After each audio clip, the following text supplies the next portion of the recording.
बात दतिया उपचुनाव की कर लेते हैं।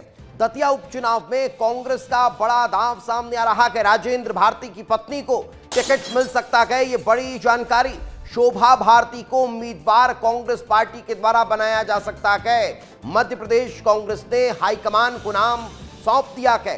3 नामों के पैनल में सबसे आगे शोभा भारती का नाम है। शोभा भारती के नाम पर मुहर लग सकती है। आला कमान राजेंद्र भारती की विधायकी रद्द होने पर इमोशनल कार्ड खेलने की तैयारी में है। कांग्रेस ने सहानुभूति कार्ड खेलने की रणनीति बनाई है। यही कारण है कि अब राजेंद्र भारती की पत्नी शोभा भारती को चुनावी रण में उतारा जा सकता है। मध्य प्रदेश की सियासत से यह बड़ी जानकारी आपको दे रहे हैं, चूंकि जब विस्तार न्यूज ने चुनाव तारीखों का ऐलान हुआ उस दिन दतिया की जनता के बीच पहुंचकर चौपाल लगाई, तो वहां के लोगों की भी ये मांग थी, वहां के कांग्रेस कार्यकर्ताओं की भी ये मांग थी कि इसमें अब उनकी पत्नी या बेटे को टिकट दिया जाना चाहिए।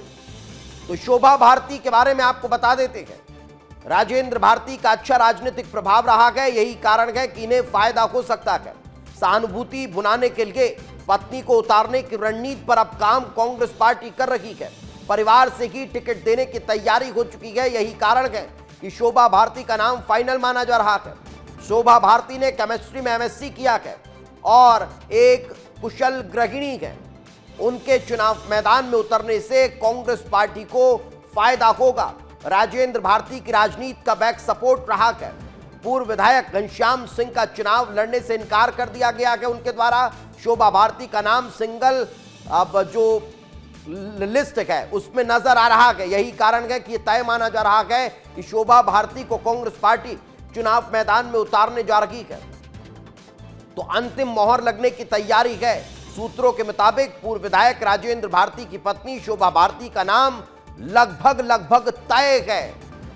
इस वक्त स्टेट ब्यूरो चीफ अंचल शुक्ला हमारे साथ जुट गए, उन्हीं से बातचीत करते हैं। अंचल, बहुत लंबे समय से इसको लेकर चर्चा चल रही थी कि या तो राजेंद्र भारती के बेटे को उतारा जाए या फिर उनकी पत्नी को उतारा जाए। तो जैसा कि चर्चा है कि उनकी पत्नी का नाम लगभग तय माना जा रहा है।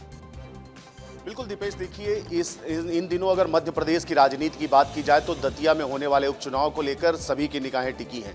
एक तरफ जहां भारतीय जनता पार्टी से नरोत्तम मिश्रा का नाम लगभग तय माना जा रहा है, वहीं कांग्रेस पार्टी से राजेंद्र भारती की जो पत्नी हैं शोभा भारती, उनका नाम तय माना जा रहा है। पुष्ट सूत्रों की अगर माने तो सिंगल नाम भेजा गया है और दिल्ली से इसमें मुहर लगेगी, क्योंकि वो राजनीति में उनकी सहयोगी भी रही हैं, पर्दे के पीछे रहकर उनका सहयोग भी करती आई हैं, पढ़ी लिखी गृहिणी हैं। उनके बेटे का भी नाम हालांकि चल रहा था, लेकिन मुझे लग रहा है कि जो कांग्रेस पार्टी सहानुभूति कार्ड एक खेलना चाहती है और यहाँ पर शोभा ओझा को ही कांग्रेस का प्रत्याशी बनाया जा सकता है। इसके अलावा अगर बात करें तो अवधेश नायक भी बड़ी जोर आजमाइश में लगे हुए हैं। वो भी कार्यकर्ताओं से मेल मुलाकात कर रहे हैं, उनके समर्थक भी उन्हें प्रत्याशी बनाए जाने की मांग कर रहे हैं। लेकिन मुझे लगता है कि कांग्रेस पार्टी ने यह निर्णय लिया है सर्वसम्मति से, क्योंकि जैसे ही अधिसूचना लगी थी, चुनाव की तारीखों का ऐलान हुआ था, उसके बाद बड़े नेता कांग्रेस के दतिया गए हुए थे, स्थानीय नेताओं से भी रायशुमारी की थी। पहले उनके बेटे अनुज भारती का नाम चल रहा था, लेकिन एकदम से अचानक शोभा भारती का नाम आया है, जो कि राजेंद्र भारती की पत्नी है। और आज दिल्ली हाईकोर्ट में सुनवाई भी होनी है। हो सकता है कि वो मोहलत मांगे कि चुनाव के लिए उन्हें कुछ हिदायत चाहते हैं वो।